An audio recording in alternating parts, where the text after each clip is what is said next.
All right. So after Martin Luther did his thesis, he got into really, really bad trouble with the church.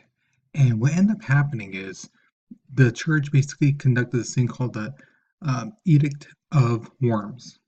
Now, basically, what it meant was nobody could shelter Martin Luther um, or provide him with any type of help in any which way. And basically, everything that he worked for was going to be destroyed. Um, because the thing is, he really ticked off the church. And you have to remember, at this time, the church is so powerful. So the thing is, he ticked them off and they're retaliating, right? They're getting back at him. Now, the edict stated that Luther should be captured and then punished as a heretic, basically like a non-believer. Um, and basically, all he did was state something that was obviously true, if you remember from the last video, which wasn't that long ago. Shouldn't have been, just say. Um, and the thing is, they didn't like that because here is this guy basically challenging a superior in the church. And that was, again, a big no no. So the thing is, there was this thing that passed in 1521 called the Diet of Worms. And this was a very critical moment for the Protestant Reformation. Now, if you were wondering, well, did anybody take care of Martin Luther or shelter? And the answer is yes. There was this guy, his name was Frederick, and he basically took Martin Luther under his wing and protected him. Now, this guy Frederick, he was a ruler. He basically just, hey, nothing's going to happen to you here with me. Let's see them try. Um, and the thing is, with that help, he did go into hiding and he was protected. You know, he didn't go around to be like, hey, hey, hey, hey, you can't get me. No, he didn't do any of that kind of stuff. He was smarter than that. He knew this was his chance and he's not going to spoil it and not ruin it for Frederick, who was basically helping him out, you know. So he appreciated it and he basically lived out the rest of his days in quiet in a sense.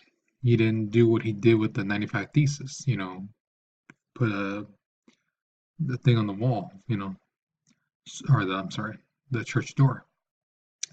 So that's what's happened to Martin Luther.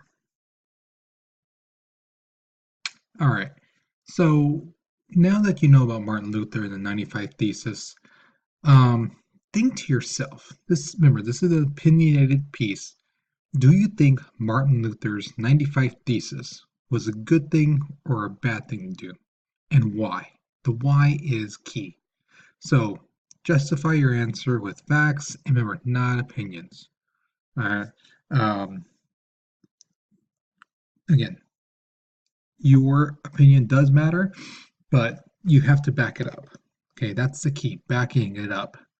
So you start off with I think and then go on from there and then back that up, that opinion up with facts. Okay, so you can start it off with the prompt I put on there. If you see on the bottom, I believe that Martin Luther's 95 Thesis was a good, bad thing. Which one do you think? Because, and then explain yourself. All right, now that's the end of this lesson. Um, be sure you put your name on your paper. Uh, when you go into class, put the paper in the basket. Do not hand it to me. Okay? Again, once you come in, turn it into the basket.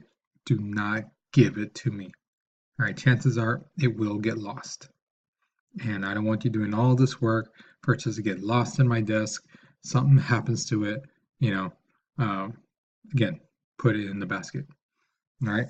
So that's the end of this lesson. Um, hopefully you learned something new. Um, if by chance you watch a movie called like Seven, that was the one that really talked about Dante, the Canterbury Tales. They mentioned another book called Paradise Lost, which was by Milton. If you have a chance to watch that movie, they do talk about that. In other movies and even video games, if you've ever played the Dante Inferno, it refers to the Divine Comedy book that we talked about in the last video. All right. So again, hopefully you learned something. I'll see you in class, and I hope you have a great day. All right. Take care. Have fun.